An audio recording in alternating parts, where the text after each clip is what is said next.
What? You're single in your 30s? I guess that means life is over. There is no hope. All right, what's up, guys? Today we're going to talk about relationship status and being single in your 30s. Also, let's be real. The 30s are a very interesting age to be single at because this is like the age where society kind of just expects you to have figured it all out, quote unquote, like, hey, you should be married and starting your families or, settling down in a house. And what I need to tell all of you guys is fuck the societal bullshit. Like nobody gets to decide what a good life is for you. Only we, the creators, get to decide what a good life is for us.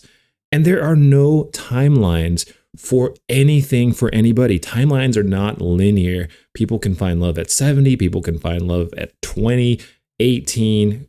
Success, or whatever your definition of it, can happen at any age. But if you're in your 20s or your 40s or your 50s, 60s, etc., stay around for the ride. There's going to be a lot of good wisdom and nuggets of information that I think will help anybody out there who's ever felt like they wanted a relationship or that a relationship was like the missing piece or the last thing they were missing in their lives. Because I used to be in that boat myself. So I'll share a little bit about my story. And for me, it kind of started a couple years ago. So after I quit drinking alcohol and I got sober and I got on top of managing my mental and emotional health and I got really put together, like these first 2 years after I quit alcohol, like my happiness skyrocketed to what I thought was a really good level. So I'm at this level where I'm feeling really just good about life. I'm happy.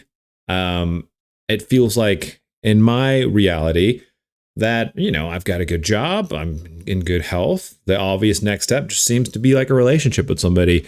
But here's the thing. I literally made myself miserable on accident by thinking that a relationship was the missing piece. Like I thought and I felt like almost like a half that was waiting for another half. And then I would be almost like whole and full.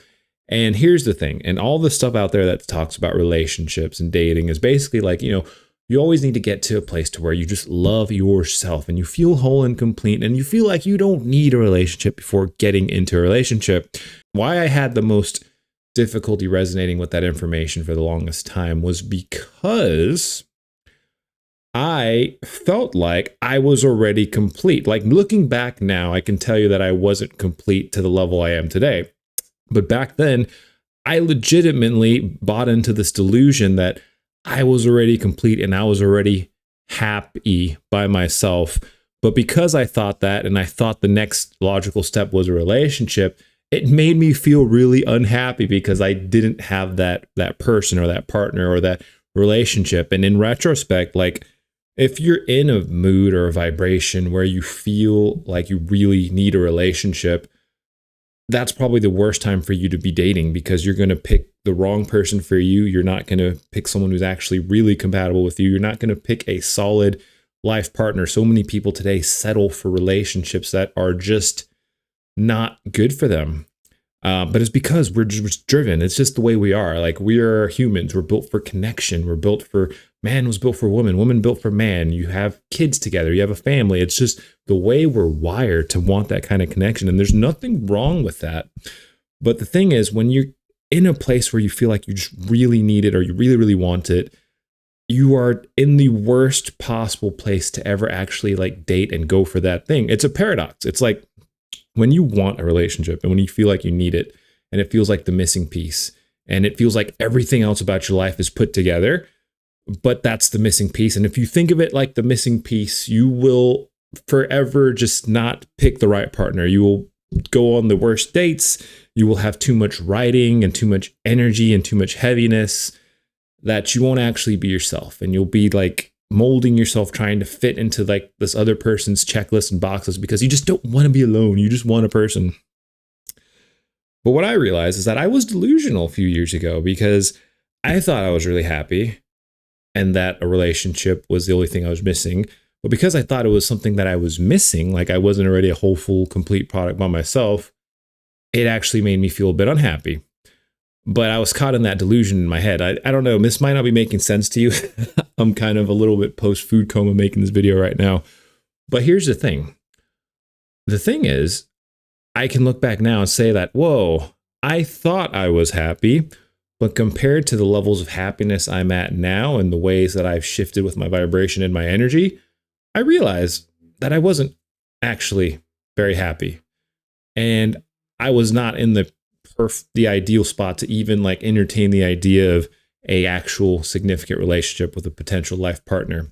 And I can say that because now I'm in a place where I feel very healthy and like I am open to that kind of development one day. But here's the thing, guys. And here's the shadow question I had to ask myself and you had to really get good with before I actually got to this place of completeness where I feel like I'm actually open to another partner one day. But also I want to chime in here. I know a lot of single people are going to be going like, just live your life, enjoy your life. You don't need a partner. You don't need to be with anybody. And I'm not saying I need to be with anybody. I'm saying I am intentional about wanting a relationship with a prospective, good, healthy, compatible partner.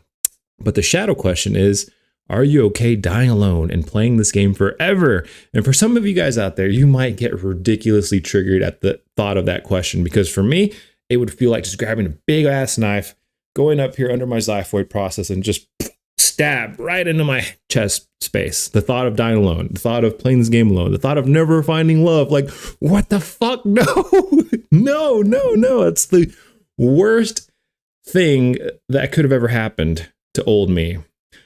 But that was the question I really needed to ask myself and I really needed to get good with. And over the last few months, especially since I went to Southeast Asia and came back, I have really gotten in touch with like my faith and my spirituality. And then this idea that I'll be okay no matter what happens, whatever my journey is, whatever my destiny is, whatever my path is, wherever I'm supposed to be is where I'm supposed to be. If a relationship is in my future, great. And if it's not, it's also going to be a good life. And this is how I know I'm in a really good, healthy place, is because right now I look at dating and relationships as something optional. Now I've surrendered to this idea of destiny and that whatever's meant for me will be meant for me. And I think a lot of people can really benefit from connecting deeply with their spirituality in that context.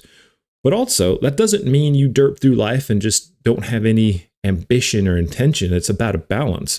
I am intentional that I've got a lot of love to give. And I'm just a lover. I'm a relationship kind of guy. I would so vibe with that with the right person. And if it happens, great. I'm all for it. But if it doesn't happen, it's not the end of the world, baby. Life is good. Every day is a bonus. I'm here. I'm enjoying the game. I'm living the good life either way. And that's what's beautiful about it. And I think that is the healthy place everybody needs to be at before getting into a relationship, period. Because a relationship is a big commitment. It's a serious deal. It's something you shouldn't take lightheartedly. Even if you feel lonely and you feel empty and you feel like you really want that void filled, what I'm telling you is that a relationship won't fill it for you. The only way you can fill that void is by yourself, by getting good with you, by understanding you are the only person who will ever be with you 24/7 from the moment you're born until the moment you die. There can be friendships, relationships, parents, everybody at some point will cease to be a part of our story. And if you're lucky, maybe they'll stay around until the end, but then you have to cease being a part of their story because nobody lives forever. We don't make it out of this game alive. And that's the crazy part. But that also should wake you up and be like, hey, I need to get to this place to where I am 100% good with me, wherever I'm at, whoever you are, that you just love yourself, like undying, unyielding self-love. And when you get to that level, life becomes so easy. It's like you become this person who's just living in this energy where it's like, life is great. I have ambitions and intentions and dreams I'm going for, but I don't have to reach any of those to be happy because I'm already happy today. Happiness is in the moment. Happiness is in just chilling here, putting on my video, drinking a little bit of kombucha. Island Bliss flavor, by the way. Pretty solid. Happiness is in the moment. It's in the everyday. It's not in the external. A relationship won't make you happy or fulfill you.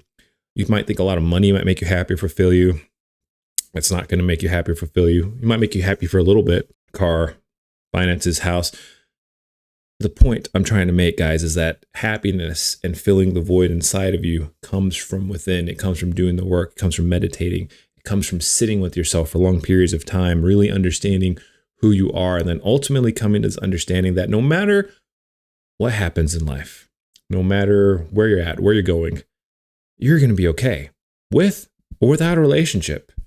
And I know so many of you guys out there are going to be so triggered and you're going to be like, no, no, no, no. I want a relationship. I need a relationship. And the trick is, like, you have to be intentional about wanting a relationship at some point in your life, but you can't need it, because the moment you need it, you're going to set yourself up for self-sabotage. You're going to shoot yourself in the foot, because if you need anything, you lose your power to bargain over something that's healthy for you. You settle for the first thing you can get. You'll settle for a toxic partner. You'll settle for someone who doesn't equally give back that love and energy to you. And it's not a place where you want to be. You want to be in a place to where you're just like, you're like, hey, life is good. You seem like a cool person. Want to do this thing together? If not, whatever, no problem. If yes, let's do it. Like, that's my whole frame these days, guys. And I know we went a little bit over the place in this video. Blame it on the food coma. But I hope this helps some of you guys out there who are really wrestling with this idea of wanting a relationship, because there's nothing wrong with wanting a relationship. We are human beings built for connection. And as much as society wants to shit on that these days, the point is, we are social beings. Social media, internet, all of this stuff has us feeling so disconnected. But at the end of the day, there's no replacement, especially for mental health and brain health, than that skin to skin, oxytocin, hugging, contact with another human being. But it doesn't have to be a romantic partner. It could be a good friend, a bro, a bromance, mother, father, anybody. But it is very important for anybody's psychological health to just have that kind of connection with someone. But I will tell you that a relationship will not fix the void inside you. It will not fix any of the problems in your life. It's more of this like added bonus to an already good life. And I'm speaking to my past self as well, because past me thought my life was already good. But now that I'm looking back on it after actually doing more work on myself and actually getting to this place to where my vibration and my energies have shifted and I feel just way better than I used to feel, I can say now that old me was delusional, even though he didn't want to admit it. Maybe it was the ego. Maybe there's some other stuff going on. So if you're finding yourself resonating with any of this, and maybe you think you're also thought in your head, your life is perfect, the relationship's the only thing you're missing, I'm going to tell you, the relationship is not what's missing. What's missing is the work, the journey. There's still some things you need to work on until you get to this place to where it's like, hey, a relationship would be great, but if it doesn't happen, I'm okay with that too. Yeah, I'm about to fade away, cause every time I wake up I feel like it's Monday. Something's going wrong with all the chemicals up in my brain. All of a sudden I don't look at anything the same way. Gotta build up of my thoughts sitting in an ashtray. I'm sorry that I'm so inconvenient, okay. Just let me be me and I'll stay out of your way.